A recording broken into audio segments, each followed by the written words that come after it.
Here we are with Dr. Bill, and what we want to know is, how did you know when you wanted to become a doctor? I was always very interested in science, and when I was in about the third grade, my mom and dad got me a microscope, which I have right there to remind me how far I've come. And using that microscope, I was able to look at things under the microscope, like onion skin and things of that nature, pond water. We didn't have ponds in the project, so I just went and got water by the sewer. And it piqued my interest regarding science, and since then I've been hooked. I had a microscope. I can relate to that. Yes. So, how much school does it take to become a doctor? Well, you have to do 4 years of college, then 4 years of medical school, and following medical school, generally people do a residency. I did my residency in internal medicine at Harlem Hospital Center. And following that, if you want to be a subspecialist, as I was, I then completed an additional 3 years of a pulmonary and critical care fellowship, specializing in taking care of patients with breathing problems or with critical life-threatening illness. So you must be pretty smart. I have worked very hard. So do you have to be really smart, or do you have to work really hard? I think it's better to work hard. It doesn't hurt to be smart. Okay. And how does it feel to be a doctor? Being a doctor is a privilege and an honor, and I try to treat it as such every day. People entrust their lives and their health as well as their deepest secrets to you, and it's important to keep that in mind, that even when I personally may be having a bad day, I can't let that show. My patients are counting on me, and so I come to it every day with a very positive attitude that I'm going to help somebody, make them feel better, make their health better, and if necessary, save their life. So how busy is your schedule? My schedule is very busy. Typically, my day starts at about 7 when I get to the hospital. Many times it begins even before that. Typically, I'll be thinking about the things I need to do the following day as I'm going to sleep the night before, various patients I have, problems that they may have, things I may want to do, people I may want to speak to about them. And so I get to the hospital about 7. I will review a list of the patients in the hospital, review their labs, review their x-rays, then go see these patients, may speak to the family if they're available, speak to the nurses, the therapists, etc., come up with a game plan for that day, may speak to other physicians. I'm usually done with hospital rounds at about 8:30, 9 o'clock or so. I then go to the research center. We do research on drugs that help patients with lung problems, specifically chronic obstructive pulmonary disease, also known as emphysema, as well as asthma. After that, I usually spend about an hour or so at the research center talking to the patients that are involved in our clinical trials. And then I come to the office. In the office, I will see somewhere in the area of 20 to 25 patients, field phone calls with the assistants, and we'll also have to not only see people in the office, may be on call as I am tonight, answer questions from the hospital, may have to go back to the hospital after I finish in the office at about 6, typically getting home sometime around 8 o'clock at night, and then of course the process begins again. That sounds exhausting. It is a lot of long days. I average probably about 5 to 6 hours of sleep a night. I'm on call every third night, which means you do a 36-hour shift. And I'm also on call every third weekend, which means that you work 72-hour shift. And so it does cause a lot of wear and tear on your body, both physically and emotionally. And how do you deal with that? You have to steel yourself for this. This is not something that is easy. It is not something that can be done 9 to 5. It really many times takes a 24-hour vigilance. We do whatever it is we have to do. And I feel fortunate to be able to do this. I love what I do. I would not change most things, except I wouldn't be working as many nights. Well, let's talk about patients. How did you feel the first time you saw your first naked patient? By the time you see your first patient without clothes, it's not really a big deal because number one, you've had anatomy. Typically, medical students are older, and when I say older, you start medical school classically in this country at about 22, 23 years of age. By the time you see patients without clothes on, you're probably closer to 24, 25. And believe it or not, you enter the room and you're there as a clinician. It's not like you're walking into the room and seeing A naked a body, naked per se. per se. You're there. You're seeing a patient, and you're trying to focus on the types of problems the patient has and what you can do to help them. And typically, most people are have some clothing or some cover. So if you're going to examine, say their breast, for instance, they're covered from the waist down. If you're going to do a genital exam, they're covered from the waist up. So you don't go in a room and someone is strictly naked. Have you ever had a stinky patient? We have had patients who have not smelled the most pleasant, and that is always a challenge, but you again focus on the patient, not the environment. And how did you come to be Michael Jackson's doctor? Mr. Jackson had gotten ill one evening, and his doctor in New York at the time, or one of his doctors in New York at the time, was a plastic surgeon, and he and I had worked on several of his patients previously, and he had a lot of confidence in me. So when Mr. Jackson got sick, he had asked that I take care of him. Cool. What challenges or sacrifices have you made to become a doctor? I think there are many challenges.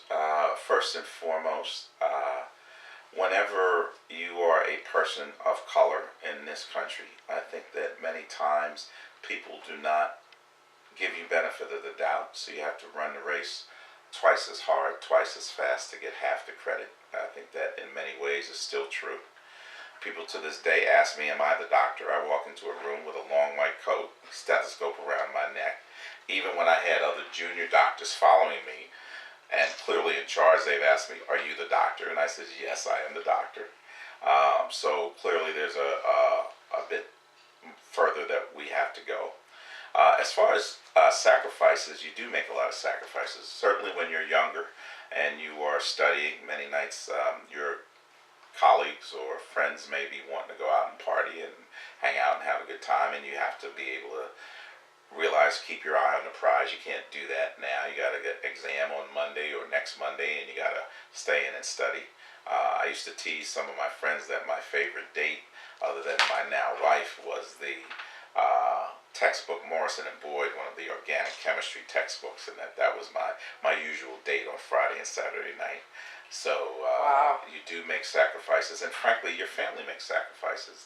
There were many times when I have two wonderful children who are now 24 and 20, almost 20, and there were many times that they had either a game or a dance recital or some other big event that unfortunately I couldn't attend because I was taking care of patients. Yeah. Tell us about your wife. My wife and life partner is Dr. Cheryl Cortland. She's much smarter than me. She is a full professor at UNC Chapel Hill in pediatrics, and is a wonderful person as well as very smart and a great doctor. She is on faculty at Carolinas Medical Center and teaches residents on a day-to-day basis. And we don't see nearly as much of each other as we should because, of course, she's a physician and is very busy, and so am I. So there are many times that we don't see each other for 2 or 3 days other than to say goodnight to each other. So. Do your kids want to be doctors? My children are too smart to try to become physicians. My son is interested in horses and sports. My daughter is a freshmen at the Villanova Business School. And both of them understand that they have to make their own way in this world, and they need to live their dream, not the dreams of anybody else. If you had to do it all again, would you do In it a heartbeat. the same way? I love being a physician. I think it's an honor and a privilege. I love doing what I do. I love taking care of the patients. It is very difficult, very challenging. Every day I come to work with the intention of making someone's life better. There are some negative aspects to it, primarily dealing with the insurance companies and dealing with the mountains of paperwork, most of which is pretty pointless. However, if you keep focused on taking care of the patients and realize that you're helping to improve their lives and save their lives, at times, that's plenty of reward. Well, I think that pretty much covers everything. Do you have any advice for young people today?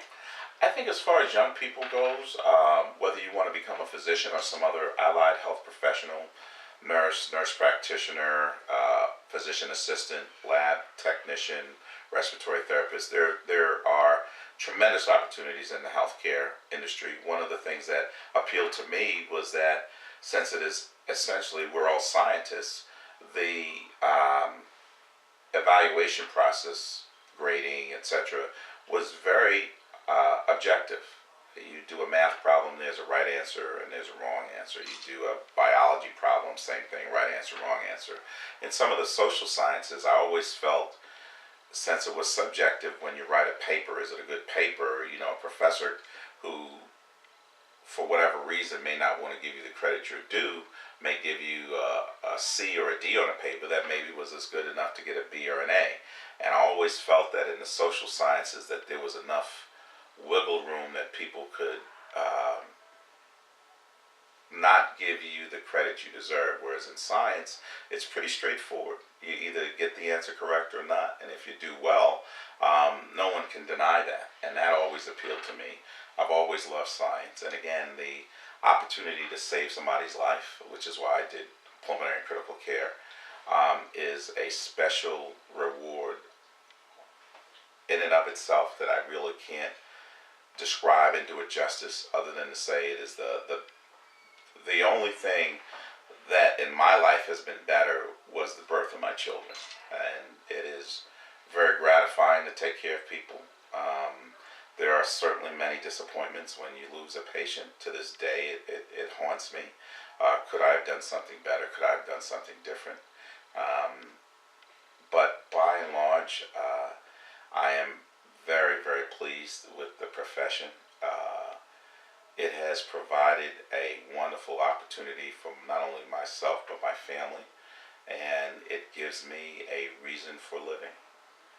Do doctors make a lot of money? Doctors make a lot of money, relatively speaking. When you look at the salary per hour, doctors are underpaid. Frankly, All right. vastly. So what do pulmonary physicians make on average? A pulmonary physician, on average, probably makes between $200,000 and $250,000 a year. That's a lot of money. That is a lot of money. However, when you think about they are working anywhere from 80 to 120 hours a week, right. That's more like, in real terms, more like, say, $70,000 a year. So again, not complaining, because it is a lot more money, certainly a lot more money than we made growing up, or my parents made growing up. However, when you look at the time you spent, the debt you incur, and the cost-benefit analysis, there are other things that you may consider that will give you a higher return based on your time spent and your money spent.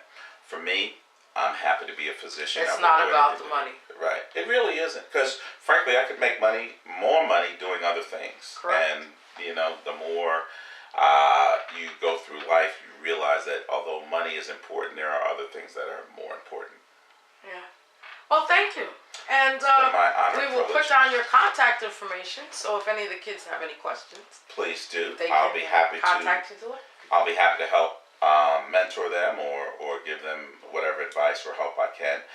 Frankly, because other people had to help me get where I am, and Also, I'd like to give a shout out to the interviewer for her strong work with Foundations for Success, because many of us got our start at Bronx Science, and without Bronx Science, there probably We would would not have not been be Harvard. here. It would not be NYU Medical School and all the other things that that have I've been blessed with. So, thank you. All right. So, with that, Thank you so much. thank you, Dr. Bill. Alrighty. And here it is right here, by the way. Did you notice? What's that? What do you mean, what's that? We took pictures of all of your things, so I didn't look at each one. Oh my God! He has his high school diploma. Absolutely. In a place of honor. As it should be. Cool. Go ahead, point There to you it. go. Right here. As a matter of fact, I'll make it easy. Here you go, right here.